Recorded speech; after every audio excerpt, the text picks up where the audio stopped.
Hey guys, Jay here. Welcome to another con haul video where I show you the autographs and merch that I got at a convention. This year I'm going over two different conventions that combined this year, and that is Anime Washington and the Washington Gaming Expo. I'm assuming that last year's attendance was bad enough that they decided we're just combining it and we're only renting out the space once rather than two tiny ones that don't even probably give them enough money to pay the rent. So yeah, they mixed them this year. It was actually a really good con. I talk about it in my review, which you can get to down in the description, that comes out the exact same day as this one. So you can watch this one first and then go to that one. It doesn't really matter which order you watch them in. There is no continuality or anything. But I do mention something that I was like, oh, I talked about this or this in the review. Don't worry about that. But anyway, let's get on to my con haul. I spent way too much money. So let's get on with the things I bought first because there's a lot less of that. There's 1, 2, 3, 4, 5, 6, 7 things that I bought and a ton of autographs. I found Final Fantasy 13 for PS3 and it's in immaculate condition. I am very happy with this and it's complete in box, well, complete in case. It has the booklet and the disc, so I'm happy I have it.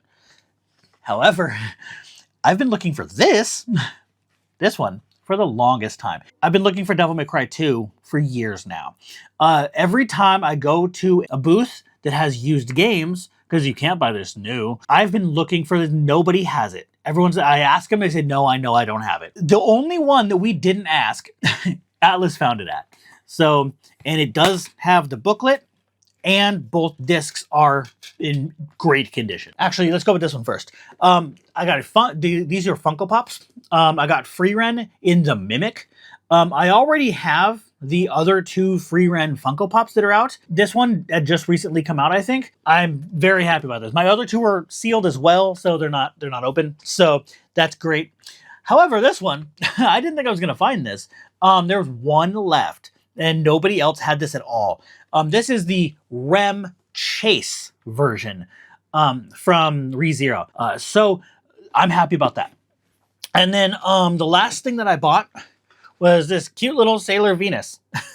I don't know, it was a cute little Sailor Venus. So now that that's everything that I bought at the convention, I'm going to show you all the autographs I got. This is going to take a while, so let me just go through everything. I'm going to go through it kind of fast. This is my Advent Children DVD. It's a Japanese one, but it has English. I think it's bootlegged, but I don't know. But it has this cool picture on the inside of the thingy, on that thingy. Yeah. So I had gotten Kadaj and Rufus last year at Anime Washington. This time, there's Reno up here. I got him before everyone else that's on here. And then I got over here is George Newbern, and he is Sephiroth. He gave me a free quote. So he said, "Shall I give you to spare?" And I didn't pay for a quote. So he just kind of started writing it. I was like, all right, whatever. I'm not going to stop him. And then the big one, the reason that I did Cloud and the reason I could not miss this convention period ever, nothing was going to stop me. I would quit my job if I was told I couldn't go and I had to work. That's how much I want to go to this, because this down here is Steve Burton. That is this version of Cloud. I've been wanting to meet him since 2004. He is also Kingdom Hearts Cloud. So that's around the time I learned about Kingdom Hearts. So, yeah, that's how long I've wanted to meet him, because I love his version of Cloud, and Cloud's one of my favorite characters ever. Yeah, I got a picture with him. I got a picture with George too, but I'm very happy about the Cloud one, because that is like a dream come true right there. That is a once in a lifetime thing. I guarantee it. Holy crap. I got a free thing I forgot to show. It's a Charizard pin. Someone, while I was in, whose line was that? Erica Harlacker's line? No, Erica Lindbeck's line. It was one of the Ericas. It was Erica Lindbeck's line. There was someone behind me who had a bunch of pins, and they were like, since I was talking to them, they're like, oh, you want a free pin? They opened up, it was a big bag of pins. So I went, pulled it out, and I pulled out Mega Charizard, whichever the dark one is. I think it's X. But yeah, I pulled that one out. This one is She Professed Herself the Pupil of the Wise Man. And I always have to look, because this is the Blu-ray slip, and it's such a long name that I'm just like, come on. There's so many different, I don't know. It's annoying to try to remember how to say this one. But up here, there's a narrator every once in a while in the show, and she's played by Stephanie Young. Well, it is played because it's just a voice, is a disembodied voice. It's played by Stephanie Young. So while I was in Erica Lindbeck's line, when I got the free thing, so nice segue, Charizard, thank you. While I was in that line, I told Atlas, I was like, hey, while I'm in line, this is gonna be a while. Go find Stephanie Young, please, and get this signed for me. So he got this one for me because he owed me a signature anyway. He owed me $45. So I'm not going to get into that, but we got a free costume basically, and he was going to pay me back and doesn't have to now. And so since he doesn't have to pay me back on that, he did on the wig, which was like $30 something plus tax, and then something else that was whatever. It was something completely different that it ended up being $46 or $44 that he owed me. So this was $40, and then the little fee on top of it on his card was about $44. So he paid for this for me. So this one I actually have to keep the thing on because I never remember the name. So I'm gonna take it off because I can just put it right there and see it. So this is Eternal Sonata, one of my top 5 favorite games ever. And if you haven't played it, it's music based, and it's not like rhythm, but everything is a musical reference. And everybody's like named after some type of musical thing. And all the towns are named after musical stuff. And there's a lot of musical based attacks and all that. It's pretty cool. Patrick Seitz was there, and he plays Frederick, but his line was too long, and I ran out of money basically, so I couldn't. He comes up here all the time. I can probably get him later, but. Down here, I have Tara Platt, and she is Claves. That's her name.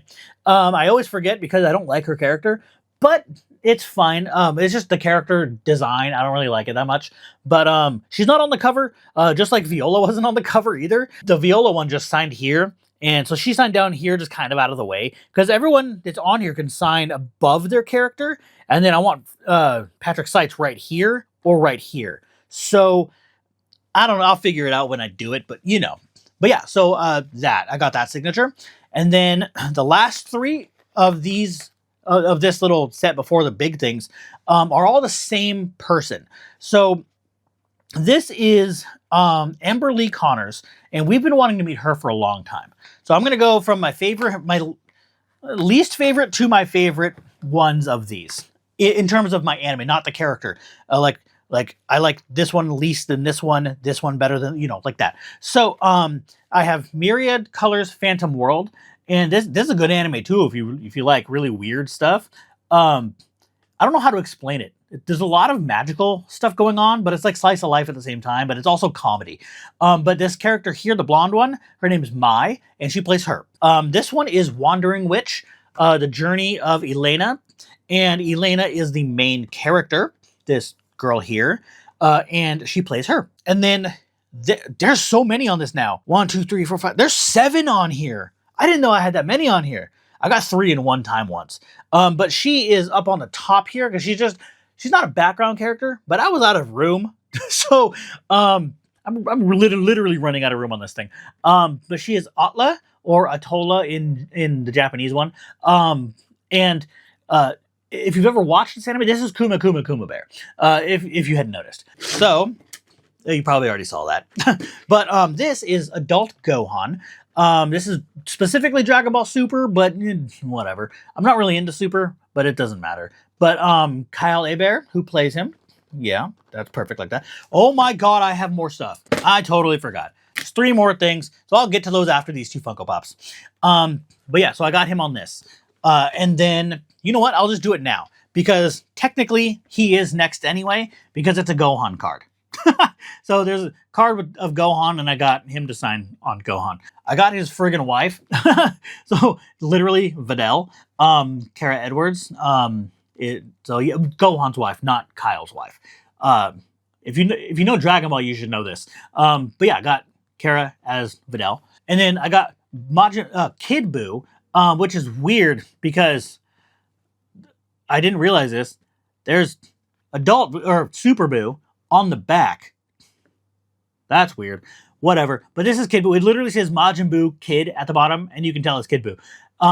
So Josh Martin, who plays him, was there, and so I got that. The last Funko Pop here that I didn't get to yet is Over 9000 Vegeta. I got this from my cousin who actually owns a shop and works in the same mall that I do. His shop is in the same mall. And he wanted me to get Ryuk for him signed from Death Note because it's Brian Drummond.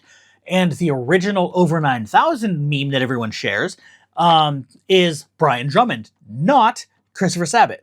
So don't go asking him for that because it's not him. It was Brian Drummond. So I went up and we were talking about it too while I was there talking to him. And he put OG Vegeta on here because he technically is. He was the first English dub Vegeta. But this Funko Pop is Vegeta crushing the Scouter during the Over 9000 scene. And then the last two things are just two special edition thingies. I'll start with this one. There's three on here, so I might as well. The other one only has one, but it still has more signatures. This is my Grand Blue Fantasy Relink Deluxe box. It came with the Deluxe edition. It came with the Collector's edition too, but I couldn't get that. I wish. But this box is amazing because it's shiny, and so I can get it signed with pretty much any color and it'll work because it just shines off of it. So, but I got both Ericas that were there because they're both in it. So Erica Lindbeck, who is Catalina down here. Oh, whatever, you're going to see it. And that's in silver. And then another one in silver down at the bottom here is Erica Harlacher, who plays Jita. And that is the female playable character, the one that well, they're all playable, but the female character that you start as either the guy or the girl, and you can pick whichever one. So she's the girl one. And that's who I played because I like her design better than Grand's. Grand is the boy, and his design is kind of boring. So, but yeah, so I did that. And then over, is it this one? Yeah. So when I was getting my Gohan stuff signed, I completely forgot. Kyle Hebert is in this. He's Rackham, the guy with the gun. He has the big shotgun. So he was in it too. So I got him as well. And then the last one, my Slime Isekai Steelbook, my favorite thing that I have in my collection. Now it's getting dirty. Oh no. This table is not a good place for things. I can get that off. It's metal. I can get anything off of this basically. There's stuff from my table on it. On the back at least. So I got in the middle here on his scarf. I got Chris Rager, who is Veldora, the dragon. The dragon that he becomes friends with in the first episode. And I had him put a mustache on Rimuru, so I thought that was kind of funny. So I'm going to show... I don't need Brittany Karbowski on this. She was the second person I got on this one. And I'm just going to show her that Veldora did that, just to see what her reaction is. Because I'm going to see her at SakuraCon. So, because I have like 5 or 6 things for her to get signed there. But yeah, and that's the end of them. That's everything. So let me put this back before it gets damaged again. Yeah, that is going to be everything for that. So, I don't think I got anything else in. Oh, one more thing, actually. Hold on. So on Friday, we were cosplaying from One Piece, and I was Trafalgar Law, and I had this sword. This is not the thing I bought from the convention, but I bought this sword, and I'm scooted back a little bit because I'm going to need to be for this. Yeah, you can see this is kind of small. This isn't the correct size, right? This is a normal katana size, like 30-something inches, right? Roughly 40 inches in total. So 30-something, 28-inch, 29-inch blade. Not very big, right? Law's sword is actually really long. It's in the middle between a katana and a nodachi, which I think is an odachi without the N, because nodachi is like friggin' huge, like Sephiroth's sword. But, yeah. I found it. So, this is wood, not metal. Can't bring metal ones to most conventions. This one you can, weirdly enough, but not at most conventions. So, or you can at like SakuraCon of them, but they zip tie everything shut. Well, it doesn't matter for Law because he doesn't use it. I don't want the zip ties in pictures. So it's easier to just not have that. And I'm going to have them like put the piece bonding somewhere down here where I can just do that. Or honestly, it might get hidden by the guard, but whatever. And funny enough, I think these are both I think this one's the exact same guard as it. Nope, it's a little bit different. The smaller one. So, oh, it's hidden. But I have Tanjiro's sword from Demon Slayer, and the smaller sword, the handguard, is just that with the fur thing wrapped around it. So, because you saw I was able to pull it up and look. So I could change these out if I really wanted to. But they're the exact same fur, so it doesn't matter. But this one is, I just peeked and it's like doing a swirl thing instead of like a straight spokes. So it's not the exact same thing as Tanjiro's, but it's similar, so it's kind of funny. But the other one is literally just Tanjiro's little guard with the thing around it. So that's kind of funny. I looked and matched them up and they're exactly the same. So yeah, so this one, I found another one that was metal. I didn't know it was metal at the time, but I was asking about it, and I asked if they had a wood one of the blue one, and they had a metal one of the tan one, which doesn't go with my outfit. It's a different outfit. And he said that he didn't have any of the wooden ones with him, but he should have this sword in this size in wood. But he was going to charge $65, and I would also have to have it shipped to me, so it would be an extra charge for shipping. And there was another guy who we bought from HorrorCon. We bought Lucifer's Keyblade from Hazbin Hotel from the last episode of season 1. And yeah, he gave me this for $45. This was the display model and the only one he had, I think.